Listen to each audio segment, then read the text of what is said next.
The Moonbeam Thread. Alara lived in a small, quiet cottage at the edge of a vast, whispering wood. The cottage, built by her grandfather's hands from stone and timber, had a single window that faced the eastern sky.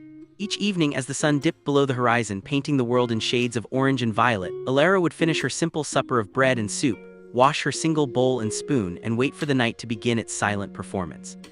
Her life was one of gentle solitude. Her parents, kind and bright-eyed, had been cartographers who vanished on a voyage to map the uncharted seas beyond the northern cliffs. They had left her in the care of her grandmother, a woman with silver hair and a voice that sounded like the rustling of pages in an old book. But her grandmother, too, had passed the previous winter, leaving Alara alone with the cottage, the garden, and the memories. The only thing that kept the loneliness from swallowing her whole was the moon.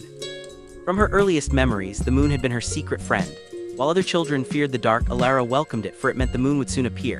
It was not just its light that comforted her, but its texture. On clear nights when the sky was a deep velvety black, the moonlight that streamed through her window seemed tangible. It pooled on her wooden floor not like light, but like liquid silver, and if she stared at it just right, she could see tiny shimmering motes dancing within the beam. One night, a night of the full harvest moon, something changed. The moon was so large and so bright it cast sharp, black shadows across her room. The beam of light that fell across her patchwork quilt was almost solid. Driven by an impulse she did not understand, Alara sat up and reached her hand into the light. She expected to feel nothing but a faint warmth. Instead, her fingers brushed against something cool and smooth. It felt like the finest silk, but with a weightless, thrumming energy. She gasped and pulled her hand back. The sensation vanished. Cautiously, she reached out again. There it was, a cool, smooth strand. It was as if the moonlight had a thread at its very core.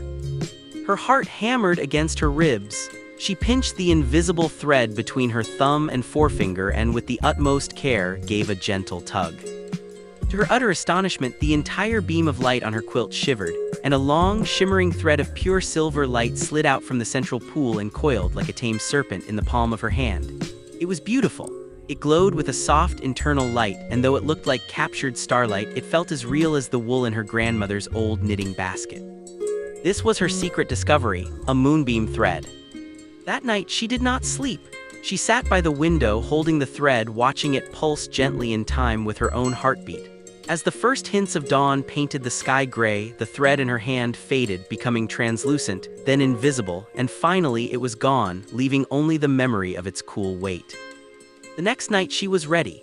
As soon as the moon was high enough, she reached into the beam and found the thread again. She pulled, and more of the silvery strand emerged. She worked for hours, pulling the thread from the moonbeam and carefully winding it into a large, loose ball. By the time the moon began its descent, she had a sphere of shimmering light the size of her head.